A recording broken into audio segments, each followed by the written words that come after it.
Kang looked into the portal. Gates says inside. There might be some proof. He goes to touch the portal, then suddenly stops, says wait. He says himself, isn't it too dangerous to go in without a plan? Changing my mind, at the bottom of the portal, stuck a ladle in to feel what was on the ground. It's just dirt. That means the other side isn't a labyrinth. At least, could this portal just be something like a warp that teleports me somewhere on Earth? Well then, since I've done a minimal safety check and preparation, shall I go inside? Whoa, it's bigger than I thought. Inside, they have mountains as far as he can see. The big forest with river. He questioned himself, is this for real? Anyway, the weather is a bit cold, isn't it?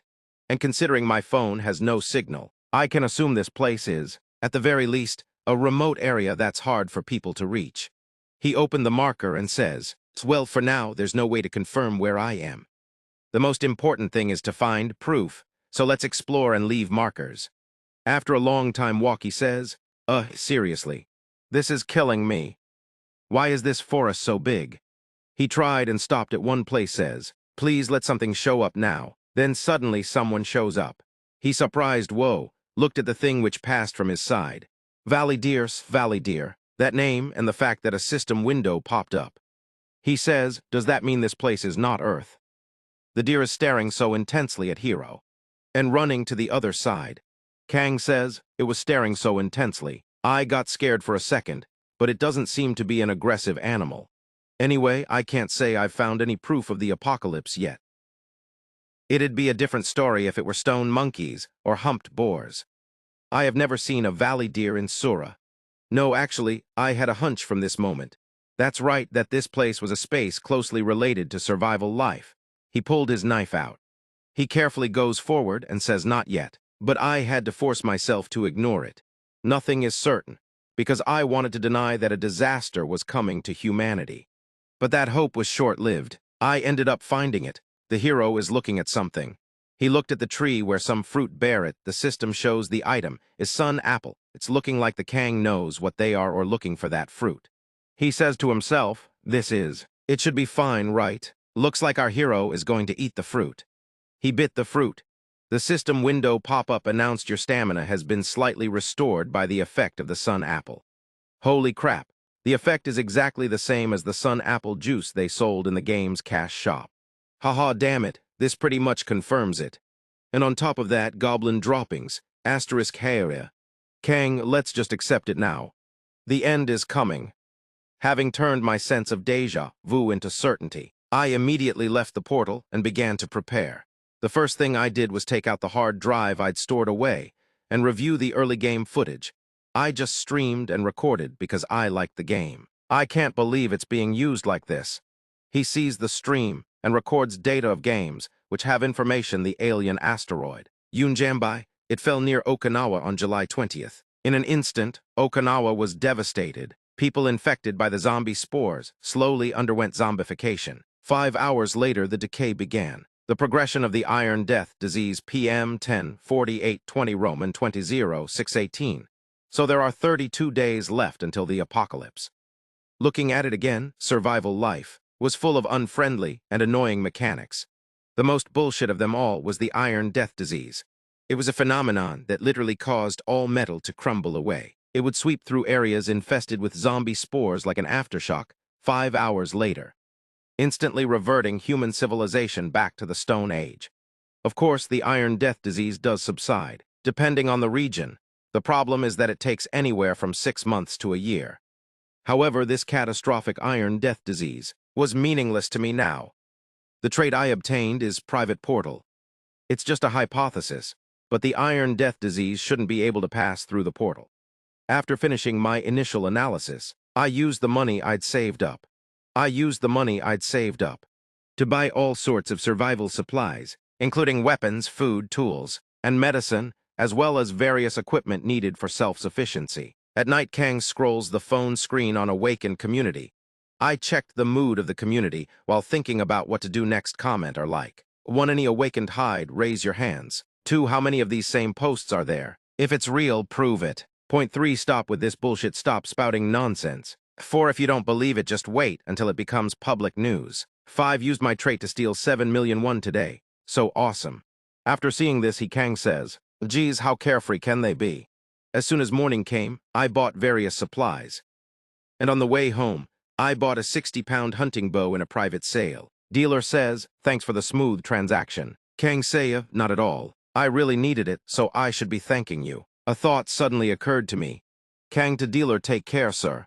Am I just overreacting by myself? If it doesn't come, then whatever. I'll just have to struggle for 2 or 3 years." After finishing my morning errands and returning home, I put up a sign on my shop so as not to waste any time. "The sign is temporarily closed. We will be closed for a few months for remodeling."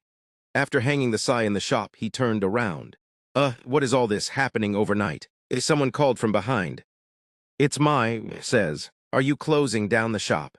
No, the shop is just so old. I'm planning to do some remodeling." "You must have made a lot of money." "Nah, not that much, it's just old. Anyway, I have something to do, so if you'll excuse me." "Kang Ajasi by any chance?" It's nothing, see you later." Kang, confused, says, "What was she trying to say?" It was a situation where I could have easily asked, but I kept my mouth shut. Because from now on, there are things I seriously need to do. Open portal. My gameplay style was that of a planner who devises detailed strategies to overcome challenges. That's why, among the veterans, I lacked physical skill. Why, you ask? In Sura, stats aren't granted by leveling up. They are earned through the results of hunting and exploration. Will this work?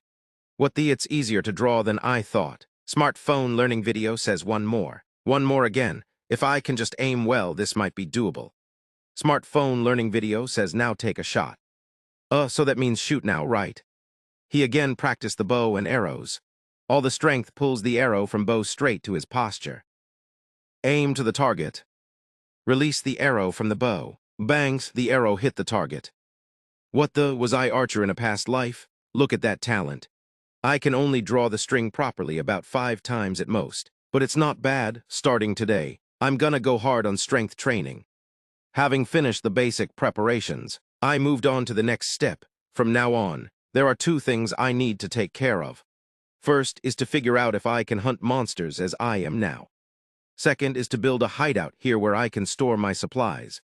Of course, until the weapons and supplies I ordered arrive, I won't do anything stupid, like trying to take over a nest. Damn, my luck is insane. Preparing for the every situation and the future ahead. That's the reason I was able to remain a veteran in Sura. I'm sure I saw it around here. Found it. Goblin droppings. The reason I specifically looked for goblin droppings was simple. Goblins are monsters that originally live in groups. So a single pile of droppings lying around was abnormal. The fact that it's only seeds suggests it hasn't been eating properly. He looked like our hero play with a goblin dropping. Nah, I'm just kidding. But looking at our hero, the goblin dropping sting is really bad that he has to cover his nose with his hands. Just as I predicted, there's a high chance it's an outcast from its group. I have to find this guy, whatever it takes. It's not often you get a chance to test yourself in a real fight. Damn it, it's already starting to get dark. Still, hearing the wolves howl means I must be getting closer to the valley. It's a goblin, he hid on the behind of the tree. It looks creepily identical to the ones I saw in Sura. For reference, monster no. 1 goblin grade. Low-tier species, the goblin's main weapons are spears and poison darts. They especially enjoy incapacitating their opponents with paralyzing poison and tormenting them. This was also the very reason I chose a bow as my first weapon. He says himself, stay calm. He is preparing the bow to attack. It's an old goblin, and maybe because it was exiled, it's not carrying a poison dart or a spear. If I just don't get nervous or miss the enemy, my life is over. He says I can hunt it, then he shot the arrow. The arrow goes, but suddenly the goblin notices the arrow. Before it hit the target, goblin blocked the arrow by the hand. He says I was aiming for the head, but at least I hit it. I should press the advantage and go for one more. Damn it. Encounter attack by goblin threw stone to our hero. So you're a seasoned veteran, is that it? Our hero Kang pulled his knife to close combat. Goblins also take out his knife to close combat. Both look at each other and jump. Both weapon or clash each other. Kang stabbed to goblin head, but goblin dodge and counter attack. Goblin aims for his leg and hits it. Kang in pain says this bastard. He grabs the goblin and takes it downward on the ground. Then grab his weapon.